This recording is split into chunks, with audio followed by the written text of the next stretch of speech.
नमस्कार प्यारे बच्चों। आज हम आईसीटी की वर्कशीट नंबर 19 करेंगे। लास्ट टाइम हमने स्प्रेडशीट के बारे में करा था कि स्प्रेडशीट क्या है। एक सॉफ्टवेयर है जिसके अंदर हम हमारा डिफरेंट टाइप्स का डाटा को स्टोर करते हैं। ठीक है, आज हम पढ़ेंगे कि फॉर्मूलाज को कैसे अप्लाई करते हैं हम स्प्रेडशीट में, और फार्मूला जो है बेटा हमारे किस टाइप के डाटा पे यूज़ होते हैं। ठीक है ना, और कुछ बेसिक रूल्स फार्मूलाज को यूज़ करने का स्प्रेडशीट में क्या है, आज हम इसके बारे में करेंगे। तो सबसे पहले हम देखेंगे कि जो हमारी स्प्रेडशीट होती है वो रो और कॉलम के फॉर्मेट में होती है। जैसे कि हमने लास्ट डिस्कस करा था, हॉरिजॉन्टल मेरी यानी कि लेटी हुई रेखाएं मेरी होती है रो, और खड़ी रेखाएं होती यानी कि वर्टिकल रेखाएं होती हैं कॉलम्स। ठीक है ना। अब मान लीजिए ये हमारी कॉलम ए है, ये बी है, ये सी, ये डी, ये रो 1 2 3 4 5। ठीक है ना, ऐसे करके मेरे रो और कॉलम्स बने हुए हैं। ठीक है, अब रो और कॉलम के इंटरसेक्शन को हमने सेल बताया था। ठीक है, जैसे कि आज की वर्कशीट में भी कि स्प्रेडशीट में सेल क्या है, रो और कॉलम के इंटरसेक्शन को हम क्या कहते हैं, सेल कहते हैं। जैसे एक ये रो है, एक ये सेल है, एक ये सेल है। ठीक है ना, डिफरेंट सेल्स को हम क्या कहते हैं, रो और कॉलम के इंटरसेक्शन को हम क्या कह देते हैं, सेल कह देते हैं। ठीक है ना, अब हर एक सेल का अपना एड्रेस होगा। ठीक है ना, जैसे कि हमें हमारे घर में याद रहता है कि ये सामान हमने इस ड्रॉर में रखा है। ठीक है ना, तो उस ड्रॉर की जगह होती है ना कि ये लेफ़्ट की तरफ, राइट की तरफ, ऐसे करके। तो इसी तरह से जो डाटा हमने सेल्स में सेव करा, उन सेल्स का भी एड्रेस होता है। वो एड्रेस कैसे बनता है, जैसे मान लीजिए मेरा कुछ डाटा जो है वो यहाँ पे स्टोर है। ठीक है, यहाँ पे, तो इस जगह के एड्रेस क्या होगा, ये है मेरा कॉलम बी और रो है 2, तो इसका एड्रेस होगा B2। ठीक है, और ये एड्रेस कहाँ पे दिखाई देगा, जो फॉर्मूला बार के साथ मेरा नेम बॉक्स है यहाँ पर। यहाँ पे देखिए, यहाँ पे एक D4 लिखा हुआ है। क्यों, क्योंकि ये जो ब्लैक कलर का दिखा रखा है सिलेक्टेड सेल, ये ठीक है ना, इस सेल का एड्रेस दिखा रखा है किसमें, नेम बॉक्स में। जिस पे भी हमारा कर्सर होगा या फिर जो भी हमारा सेल सिलेक्टेड होगा, उसका एड्रेस कहाँ पे दिखाई देगा, नेम बॉक्स में। ठीक है, ये कुछ बेसिक्स थे। अब हम पढ़ेंगे कि फंक्शंस को हम अप्लाई करते तो उसके बेसिक रूल क्या हैं। ठीक है, अभी हमने पढ़ा कि सेल क्या है, रो और कॉलम के इंटरसेक्शन को हम क्या कहते हैं, सेल कहते हैं। और हर एक सेल का एक एड्रेस होता है जो कहाँ पे, नेम बॉक्स में सेव होता है। ठीक है, और ये नेम बॉक्स का होता है हमारे फॉर्मूला बार के साथ ही आपको नेम बॉक्स दिखाई देगा जिसके अंदर सेल का एड्रेस दिखाई देता है। अब हम इसके अंदर पढ़ रहे हैं कि हमें फॉर्मूलाज डालने हैं। ठीक है ना, फॉर्मूलाज यूज़ करने हैं स्प्रेडशीट में।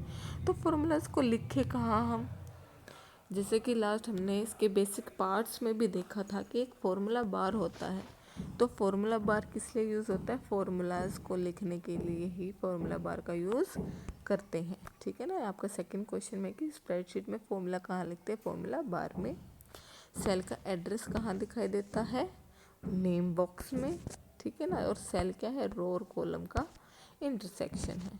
ठीक है, अब है फॉर्मूला कोई भी लिख रहे हैं तो उसको लिखने के क्या क्या रूल्स हैं। आज हम सिर्फ 2 रूल करेंगे, एक तो कि फॉर्मूला को कैसे शुरू करेंगे और उसको कॉपी कैसे करेंगे। ठीक है, ये हमारी स्प्रेडशीट है। ठीक है, जैसे कि हमने अभी पहले भी देखा था, ABCD 1 2 3 4।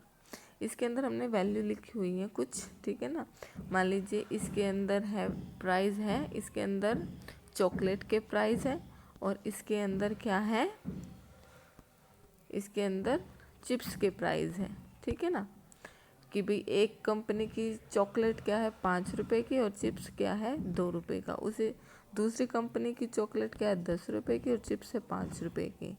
किसी और कंपनी की चॉकलेट है 12 रुपये की और चिप्स है 8 रुपये की। ठीक है ना, ऐसे करके है। अब इसके अंदर हमें टोटल प्राइस लिखना है सी के अंदर।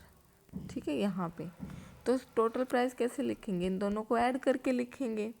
तो फॉर्मूला क्या बनेगा, एक तो बी वाले सेल को ऐड करना और एक ए वाले सेल को एड्रेस ऐड करना। तो यहाँ पे क्या आएगा, इसका एड्रेस क्या बेटा A2 और ये है B2।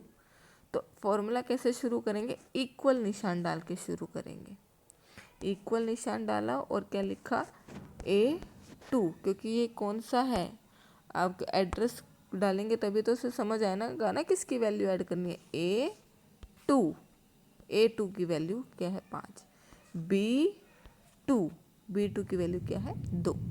ठीक है ना, A2 प्लस B2 कहाँ पे लिखेंगे, फॉर्मूला बार में इसको सिलेक्ट करके। सबसे पहले इसको यहाँ पे हम कर्सर लाएंगे, सिलेक्ट करेंगे, फिर फॉर्मूला बार के अंदर A2 प्लस B2 लिख देंगे। ठीक है ना, तो वो या फिर हम खाली इसके अंदर भी लिख सकते हैं, क्योंकि इसकी वैल्यू सीधा फॉर्मूला बार के अंदर ही शो होएगी। जैसे मैंने इक्वल करके ये चीज़ लिखी, ये एक फॉर्मूला बन गया और एंटर करते ही यहाँ पे इसका एडिशन आ जाएगा। 5 + 2 कितना हुआ 7। ठीक है, 7 लिखते ही अब सेम फॉर्मूला मुझे सभी में चाहिए, क्या कि इसको और इसको ऐड यहाँ पे आ जाए, इसका एडिशन यहाँ पे आ जाए। तो बार बार हर एक जगह मैं फॉर्मूला लिखने की बजाय सेम फॉर्मूला कॉपी कर लेती हूँ। यहाँ पे एक फिल हैंडल होता है, क्योंकि ये बॉक्स ऐसे होता है बच्चों, यहाँ पे देखो ये बॉक्स होता है ऐसे, यहाँ पे एक छोटा सा स्क्वायर बना होता है।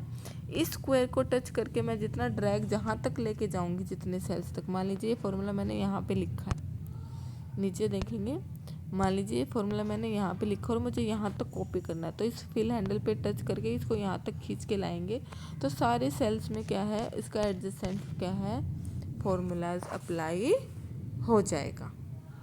ठीक है, इसके साथ साथ यहाँ पे आप देखिए, हमारा फर्स्ट क्वेश्चन ये था कि फॉर्मूला किससे शुरू होता है, इक्वल से। इक्वल निशान नहीं लगाएंगे तो वो आपका फॉर्मूला नहीं बनेगा। इक्वल निशान डालते ही आपका फॉर्मूला बन जाएगा। और नेक्स्ट है कि फिल, हम फॉर्मूला को दूसरे सेल में कॉपी कैसे करेंगे, फिल हैंडल का प्रयोग करके। बस देखिए ये रहा, ये सेल कोई सिलेक्ट है, इसके नीचे ये फिल हैंडल है, इसको टच करके क्या है, मैं दूसरे सेल्स में फॉर्मूला कॉपी कर सकती हूँ। ये बच्चों आपकी आज की वर्कशीट है, सभी बच्चे इसे करके अपने मैम को भेजेंगे। साथ के साथ कोविड एप्रोप्रिएट बिहेवियर फॉलो करेंगे, मास्क सैनिटाइजर का प्रयोग करेंगे। धन्यवाद।